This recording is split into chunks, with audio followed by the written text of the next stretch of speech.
Hey everyone, let's talk some chocolate, my favorite subject. So this week I'm going to talk about Ritual chocolate. They are actually celebrating their 10-year anniversary this year. So the idea came to them in 2009, but they actually started selling in 2010. So let's back it up a little bit and talk about the founders. The founders are a wife and husband team, Anna Davies and Robbie Stout. They are currently located in Park City, Utah, but they were in Colorado, Denver when they started. So in 2008, Anna and Robbie were living in Boulder, Colorado. Anna comes from her family are farmers. She was born in Essex in the United Kingdom and grew up there. She went to Queen Mary University, has a bachelor's in English literature, and in 2008 she was a yoga instructor and cycling in her free time, which is probably how she met Robbie. Robbie is from Park City. He is an avid cycler and at one point thought about going pro, but in 2008, he was reporting for cycling magazines. The interesting thing about Robbie is also he's a fourth generation confectioner, sweets manufacturer. So his grandmother was actually the chocolate expert for the family business called Hall's Confectionery in Salt Lake City. I'm not sure if Hall's still exists or not, but that makes him, he's fourth generation. This is in his family history. So Anna and Robbie had their first tasting experience with coffee. They loved craft coffee, thought it was awesome, but at the time in 2008, everybody was doing it. So they started thinking about something else that they might be able to do and thought about chocolate. And they actually, as a couple, had been eating chocolate after dinner every night, and they called it their ritual. So they ended up going to San Francisco and had a serious chocolate tasting with Anna's brother there. And that was it. They decided to research chocolate more. And they went to all the places that American craft chocolate makers do when they're researching. They went to John Nancy at Chocolate Alchemy. They went to Cocoa Town. They took a course at École Chocolat out of Canada and graduated from that. They read all kinds of textbooks. They did lots and lots of research. And what they found out in 2009, and I'll read the quote from Robbie. So, not only did we know nothing about it, everything we thought we knew was wrong. So what they learned was that, one, most chocolate makers most chocolates don't actually make their own chocolate that they sell. Number two, that a lot of high-end chocolate at the time was just marketing and it wasn't really better chocolate at all. And number three, that the supply chain for cocoa was broken. So if they were going to start this chocolate business, they needed to raise capital to get some money to start the business. So they decided to have a food cart at cycling events, and they sold waffles and coffee and hot chocolate. And the name of their cart was Chocolate Bar, Baar, which stood for Chocolate by Anna and Robbie. Cute name. So they also sold some stuff around the house. They sold some of their music equipment, a set of drums, guitars. But they thought the most important thing that they could do was immerse themselves in the cacao culture. And so they took and it turns out it kind of actually was.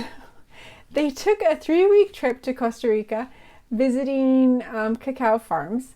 And while they were there, they met Steve DeVries, which was very fortuitous. Steve DeVries was foundational in the craft chocolate market in the US. He was one of the first guys making amazing chocolate and changing the chocolate industry here, the craft chocolate industry.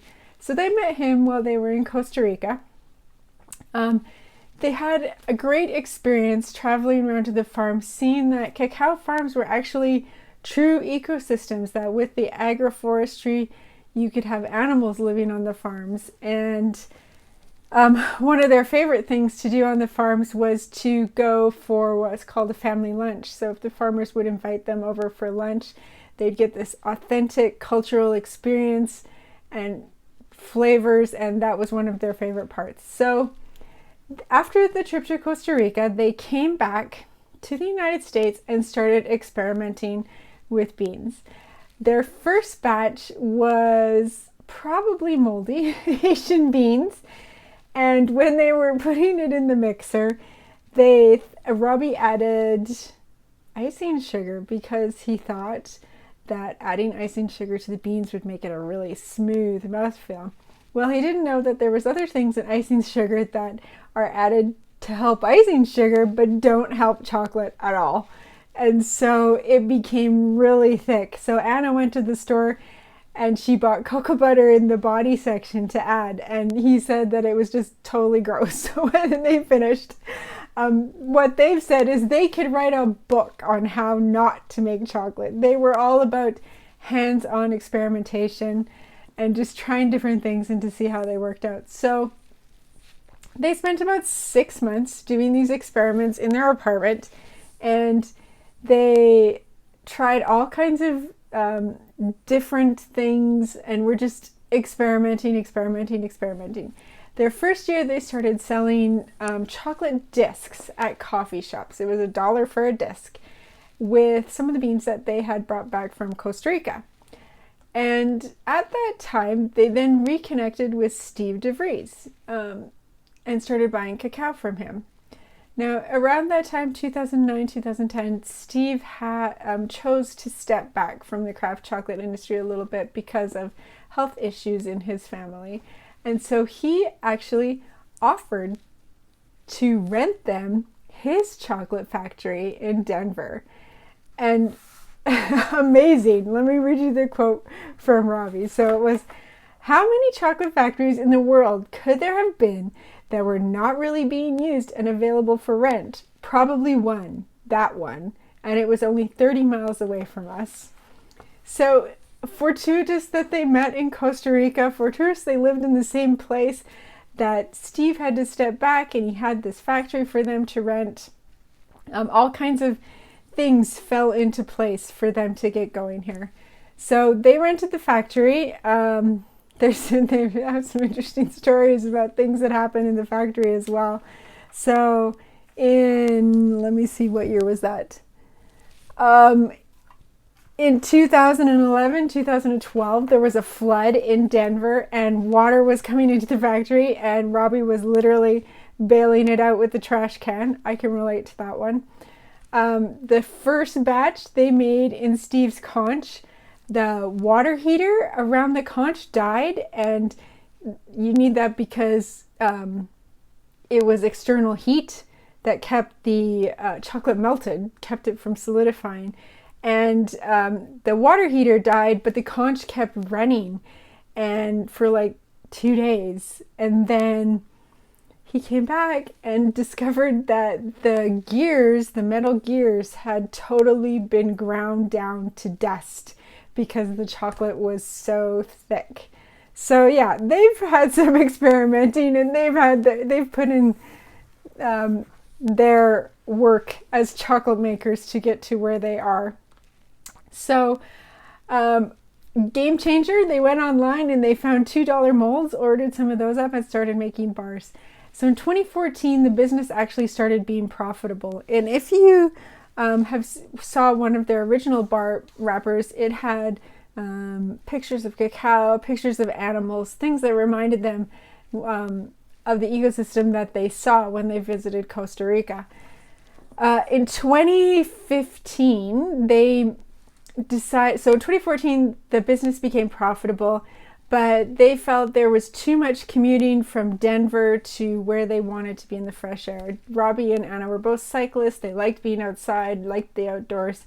So they moved to Park City in 2015. That's where Robbie was from, and that's where they are currently.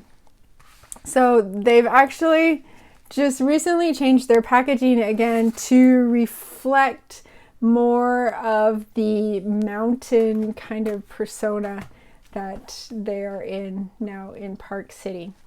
So I have 3 bars by them. I have their Mid-Mountain Blend, which is a popular one. I also usually have their Mexico one too, but I don't have that right now. I use that one in tastings. I have their S'mores bar, 70% S'mores bar, and this is the one I'm going to try today. Their 55% pine nut chocolate. So this is part of their mountain range. I forget what they call it, but they have a set of mountain flavors. I think there's 4 bars in it. The S'mores bar is one of them. This is one of them. There's also a lavender and something else. I can't remember though. But they have a few in their mountain flavors range. And so this is the one I'm going to open today. So let's flip the camera around and take a look at it. Okay. So I'm going to open this one today, the pine nut chocolate. The pine nut comes from what's called a pinyon pine. They grow in southwestern North America, so in like Utah, Arizona, New Mexico. They are edible tree nuts that have been around since the Native Americans. Well, the Native Americans used them, so they've been around longer than that as a species. Even today in Utah, you'll go out and you'll see guys with bags of pine nuts on the corner of the street trying to sell them to you. The pinyon wood is actually interesting because it has a unique fragrance to it if you've ever had it burned around you. And the pinyon pines are also interesting because they're also known to increase the nutrient content of the soil around them. So the pine nut comes from the pinyon pine, Pinus species. So we talked about the name. Ritual comes from their ritual of eating chocolate after dinner every night together as a couple. This is dark chocolate, so 55% cacao and pine nuts. Let's see what's on the back here. Oh, we won't look at tasting notes because we don't want to be influenced. We've got vegan. Here's the ingredients. So the ingredients are cacao, pine nuts, organic cane sugar, and organic cocoa butter. And then they've got the batch number, the harvest year for the beans, and an expiration date. All right, so let's open this up.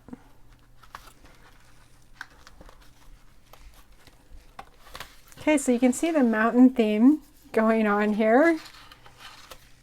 There's some people that think crafting chocolate at a higher elevation can make a difference in how the chocolate is made.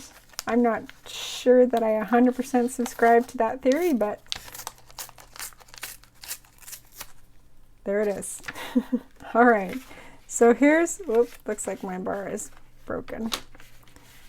All right, so we'll take it out of the wrapper, and here's our bar. So I just got a little busted right along the seam line there in transportation. It's a good looking bar. It doesn't have a huge amount of shine to it, but there doesn't look like there's any serious defects on it. Let's check the aroma and then we'll taste it. So again, you can see the mountain theme on their mold.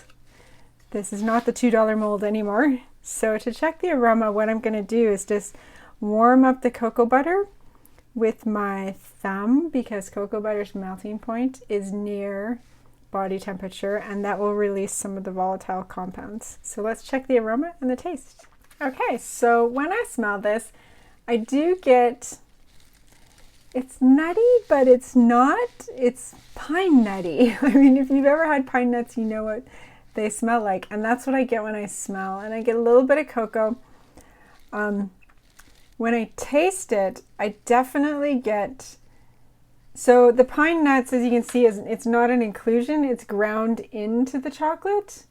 So it's mixed in with the chocolate flavor, and I get the nuttiness. I get the I feel like this is a darker roasted cacao. It feels a little bit earthy to me, a little bit pine nut, and I may get a tiny bit of pine nut mouth. That's me, not the chocolate. So pine nut mouth, in case you don't know, is some people, when they eat pine nuts, they get this metallic taste in their mouth. And scientists don't really know why this happens, but they thought it was a kind of Chinese pine nut that usually did it, but it turns out that it's not. And I get the little bit of this metallic taste, and that's my genetics, not the chocolate. So you may have a different experience with this bar. So that's the pine nut bar, a very endemic flavor to Utah. And I think I'll open another one actually. I want to open their s'mores bar too, just because I want to see it. So I'm going to open the s'mores bar. It's got a little bit more in the ingredients because it's got the graham cracker and marshmallow in there. But I want to tell you a little bit too about their milling process. So Ritual, they bought a Swiss longitudinal conch. It's like from the 1915, and they got it from what's it called? Suchard chocolate. Oh dear, my bar got crunched traveling. Darn.